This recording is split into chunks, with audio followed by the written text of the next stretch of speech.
Bonjour et bienvenue sur le podcast One Thing in a French Day. Aujourd'hui, vendredi 1er novembre 2024, cet épisode, le numéro 2432, s'intitule « Pierre nous explique le vote du budget et le 49.3 ». J'espère que vous allez bien et que vous êtes de bonne humeur. Je m'appelle Laetitia, je suis française, j'habite près de Paris et je vous raconte au travers de ce podcast un petit bout de ma journée. Vous pouvez vous abonner pour recevoir le transcript, le texte du podcast qui est envoyé par email à chaque fois qu'un épisode est mis en ligne. Il y a de nombreux avantages à recevoir le texte exact. Je vous laisse découvrir sur le site du podcast onethinginafrenchday.com la version du transcript qui vous conviendrait le mieux.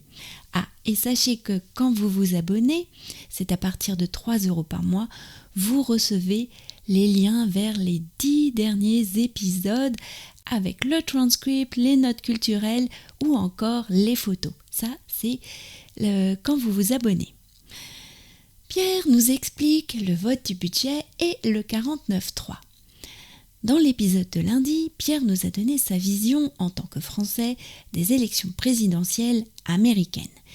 Il nous a parlé des différences entre la France et les États-Unis. Dans le transcript avec notes, cela a été l'occasion de mettre en lumière tout un vocabulaire très intéressant avec des exemples pratiques et un classement thématique. L'occasion pour vous d'enrichir votre connaissance du français. Dans l'épisode d'aujourd'hui, nous parlons avec Pierre d'un sujet qui l'intéresse beaucoup, et vous aussi, je le sais, la politique française, et particulièrement le vote du budget au Parlement. Alors, est-ce que le budget te passionne autant que les élections américaines ? Oui, alors le budget est très important. En France, on suit ça de près parce qu'il y a eu Alors, il y a deux choses. La première chose, c'est qu'il y a le montant du déficit qui a été caché auprès des Français. Donc ça, c'est la première étape. Il y a une commission d'enquête parlementaire qui est lancée en France pour voir ce qu'a fait Bruno Le Maire ou pas, ce qu'il nous a dit ou pas dit.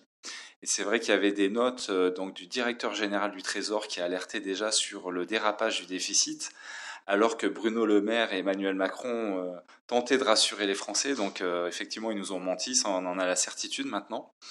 Et en fait, on a notre Premier ministre, donc Michel Barnier, qui quand même a pris des décisions courageuses, parce que finalement, lui ne va pas se présenter en tant que président de la République, n'a rien à perdre, et donc finalement essaye de redresser la France en augmentant les impôts. Et donc moi je trouve que le budget est plutôt bien constitué, parce qu'ils vont aller taxer les entreprises, donc les entreprises surtout du CAC 40, hein, et ils vont aller taxer aussi également les très hauts revenus. Donc ça, c'est deux mesures finalement plutôt populaires, hein, parce que ça vient pas augmenter les impôts des Français. On va dire monsieur, madame, tout le monde, même si je pense de toute façon qu'il y aura une hausse soit de la TVA, soit de la CSG ou de la RDS. En tout cas, il y aura des hausses quoi qu'il arrive, pardon. Et on parle aussi déjà de déremboursement de la sécurité sociale.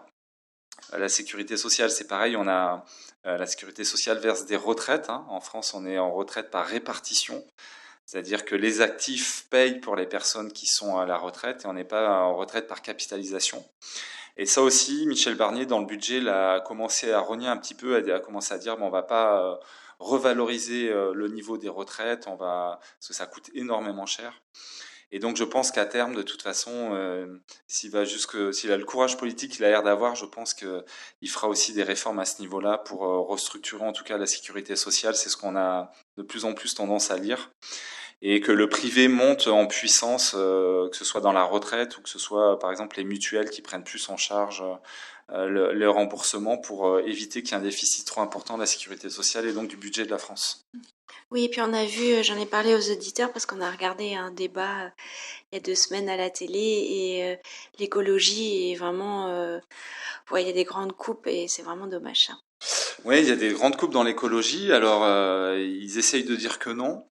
Parce qu'il commence à dire on fait des parcs offshore avec donc des éoliennes de la mer, on part dans le nucléaire à 200%, mais c'est vrai qu'il y a des grosses coupes dans l'écologie où ils ont considéré que c'était pas du tout la priorité, et on a l'impression que là ils veulent plutôt, c'est plutôt un budget d'austérité où tous les ministères sont mis à contribution. Alors ils disent non, c'est pas d'austérité, on recadre, etc. Mais je pense qu'en fait que malheureusement il n'y a pas d'autre solution. On n'a pas un budget qui est extensible et tout le monde a ses préoccupations. Malheureusement, je pense que Michel Barnier là est un Premier ministre qui prend ses responsabilités, contrairement au précédent, et qui prend des mesures fortes pour pouvoir redresser le budget pour après on espère aller vers des mesures un peu plus écologiques parce qu'il y a urgence. Et donc je pense que c'est plutôt un mal pour un bien. Voilà. On se souvient que toi, tu aurais aimé une première ministre des écologistes, verte, etc. Et que on en a déjà parlé tous les deux, pas en dehors du micro, mais que tu étais assez agacé que finalement Michel Barnier soit d'un parti qui soit arrivé 4e aux élections, 5e, et que ce soit lui Premier ministre, mais finalement tu trouves que ça se passe plutôt bien. Je trouve que sur le budget, je ne sais pas si la gauche aurait été aussi courageuse. Elle aurait été peut-être plus loin dans les entreprises, dans taxant les entreprises. Moi, j'y suis très favorable. Je suis même très favorable pour qu'il y ait une taxation, ce qu'a fait Michel Barnier sur le rachat d'actions, qui est en fait un mécanisme au niveau des sociétés qui leur permet de se racheter leurs propres actions plutôt que de verser des dividendes ou payer des impôts. Donc moi, je suis très favorable à ce qu'a fait Michel Barnier d'un point de vue budgétaire. Après, voilà, faut pas qu'il aille trop loin. Moi, je suis très attaché au côté social français. Je suis très attaché à l'écologie qui est l'avenir qu'on laissera à nos enfants. Donc c'est sûr que dans un premier temps, je pense qu'il fait ce qu'il peut. Et j'espère qu'après, il y aura des mesures écologiques un peu plus fortes, un peu plus d'aide aussi d'un point de vue social pour pouvoir accueillir un peu plus de personnes, parce on a toujours été une terre d'accueil, la France, et donc il faut qu'on continue à la rester. Pour moi, c'est une fierté d'accueillir des gens du monde entier, et c'est pas en les parquant en Albanie comme fait l'Italie qu'on va régler des problèmes d'immigration. Et c'est pour ça que l'aile de la gauche me plaisait un peu plus, parce que on accompagne un peu plus les gens. Voilà.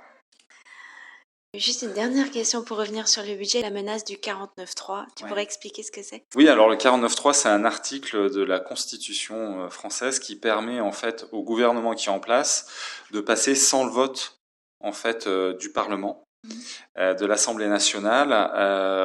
De toute façon, il y aura le 49.3 parce qu'en fait ils n'ont pas de majorité absolue, comme on le sait, le gouvernement de Michel Barnier. Il aurait une majorité relative avec le Renaissance, le parti de l'ancien président, enfin le parti du président de la République.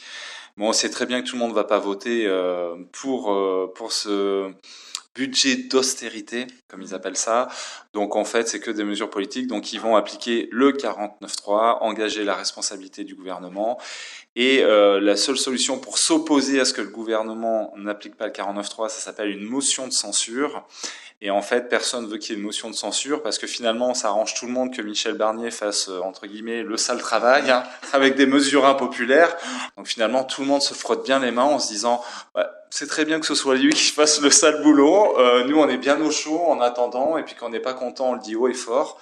Mais au moins, on n'est pas au gouvernement et on n'est pas responsable de ce qui se passe. Merci beaucoup, Pierre. Merci, Laetitia. Merci de m'avoir invité. À bientôt. À bientôt. Au revoir. Si vous avez apprécié ces épisodes avec Pierre, vous pouvez nous le faire savoir. Je lui transmets tous vos messages et il les apprécie beaucoup. Vous pouvez m'envoyer un email à frenchday@gmail.com ou bien laisser un commentaire sur Facebook ou encore sur YouTube, car le podcast est diffusé sur YouTube. One Thing in a French Day, c'est fini pour aujourd'hui. Je vous retrouve lundi prochain pour un nouvel épisode du podcast. D'ici là, je vous souhaite à tous de passer un excellent week-end. À bientôt, au revoir.